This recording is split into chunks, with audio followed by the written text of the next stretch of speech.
There is a very big difference between knowing and understanding. You may know that life is short, but you may not feel it from a day-to-day basis, because it feels as if you wake up, then you go to sleep, and you have another day, and another, and another. Life feels endless.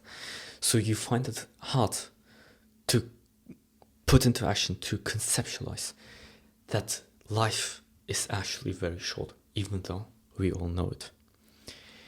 And so over the years, I've collected a few metaphors that have helped me to understand and to really grasp the shortness that is life. And so, my name is Krill, and my goal is to inspire 10,000 good decisions. And it's very obvious why being reminded of your death is inspiring. So, let's get started with the first metaphor, which I found the most valuable. So let's say, for the rest of your life, you would do 10 push-ups a day. Now, before you start thinking, how many is that in a lifetime? I would encourage you to just come up with, to just comment the first number that you think of. For me, it's about 10 million. I thought if I did 10 push-ups for the rest of my life every day, I would have 10 million by the end of it. But when you look at the numbers, 365 times 80 times 10, it's just 300,000. 300,000 is not much at all. It's very countable. As a matter of fact, I have a blog and it has more than 300,000 words. So, given that I have a blog with more than 300,000 words, that 300,000 number seems absurdly low now that I have something where I have reached these 300,000. That's why it particularly affected me, but may do the same for you.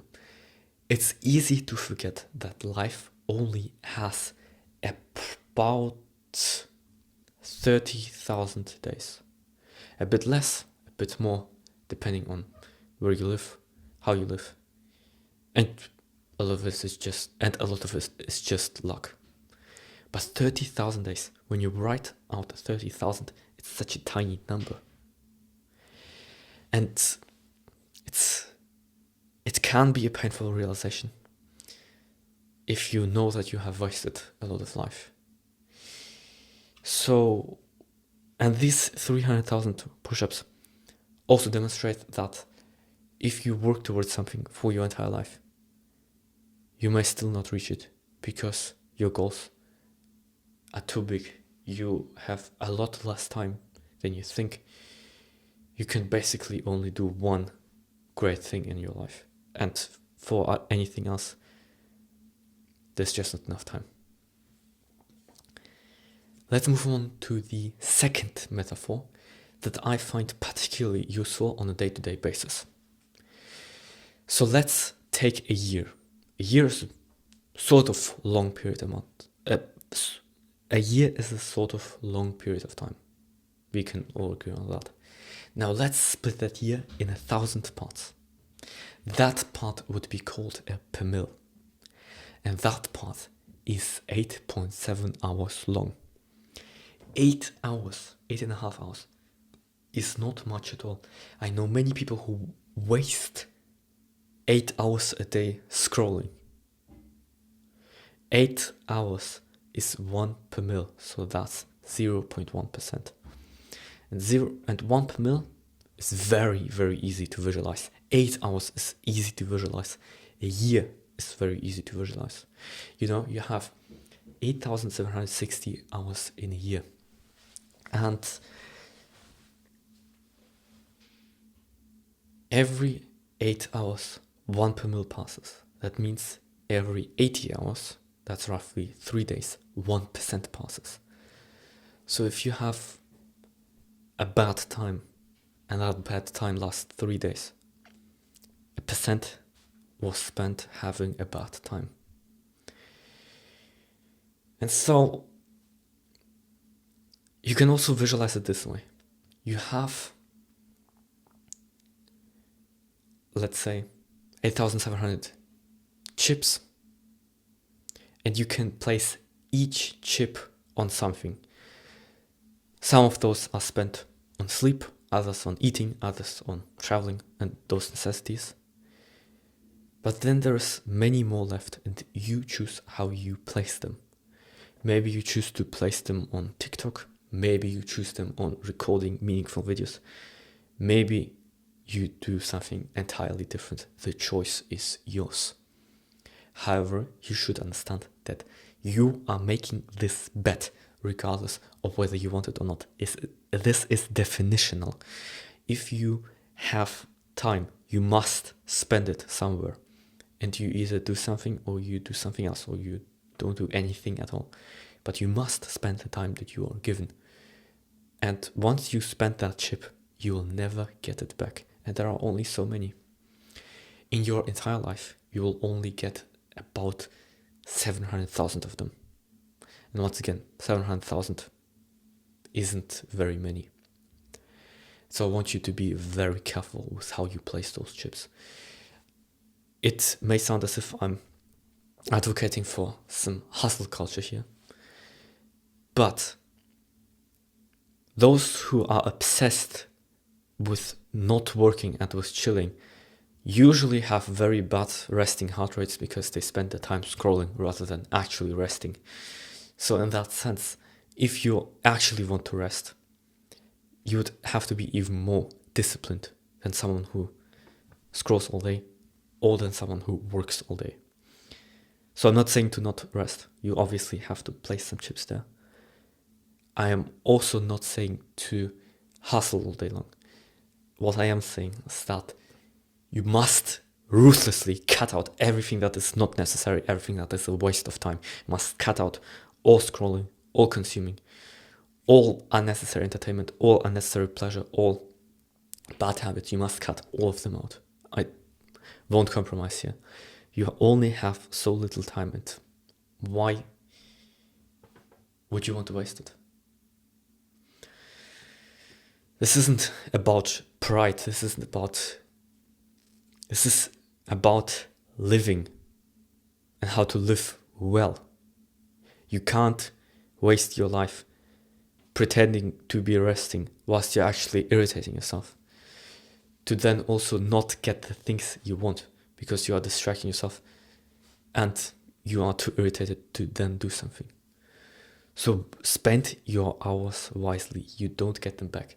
Once you place a bet on an hour, there's no way to get it again. Now, the third metaphor is also quite interesting. Let's say you were to read a page of a book for the next 10 years, 1 page a day. You may think that you will read many books, 50 books, 100 books, but it's actually not true. 1 page a day for 10 years is 3,600 pages.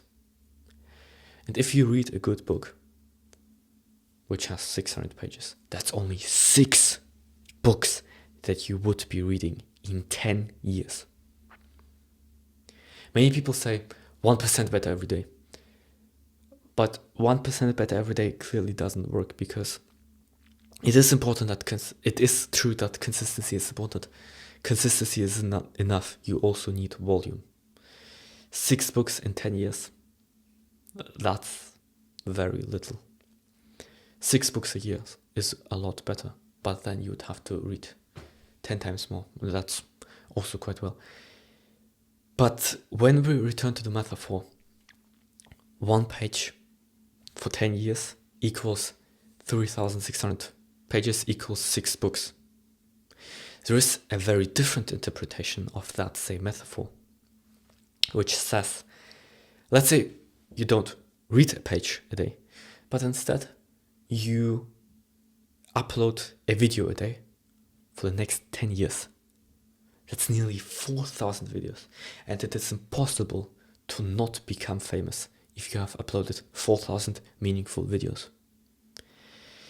And let's say that a book isn't a book, but rather a chapter, and every 600 days or so you start a new one. In that case, It's actually kind of a good thing. So the metaphors that I just presented to you can either scare you or they can motivate you.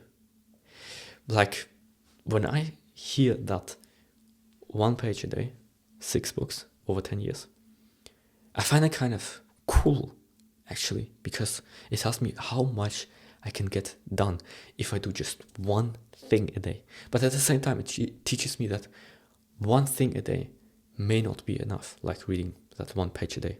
It's not enough. And now, let me share the final metaphor, but it's not really a metaphor. It's rather something that reminds me very much of my own mortality. I have a website. You can scroll to blog number 8.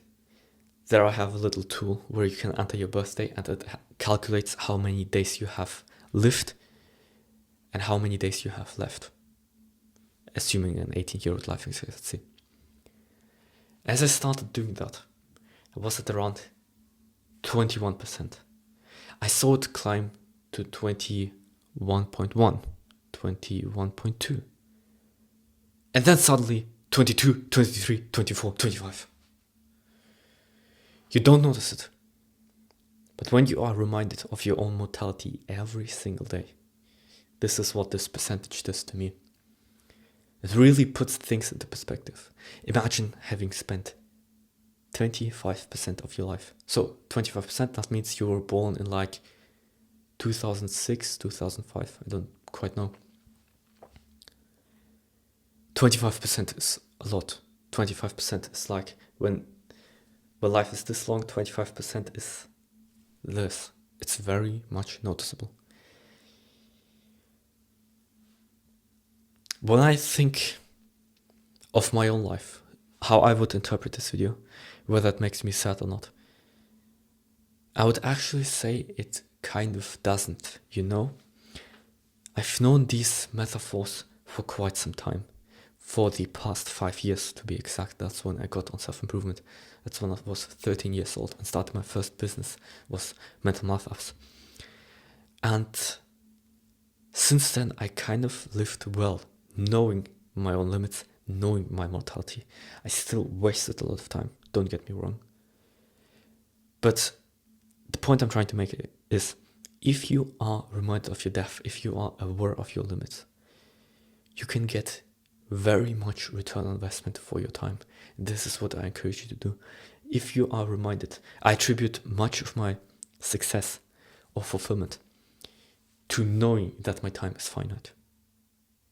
And I encourage you to do the same. Be reminded of your death. Visualize that you only have 30,000 days and that 8 hours is already per mil of your year. And I guess the ultimate message of this video is gratitude. I must thank Jesus for every day that I get.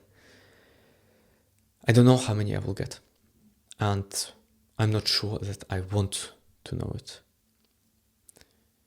But in any case, I hope this video inspired a good decision, and we'll see you in the next one.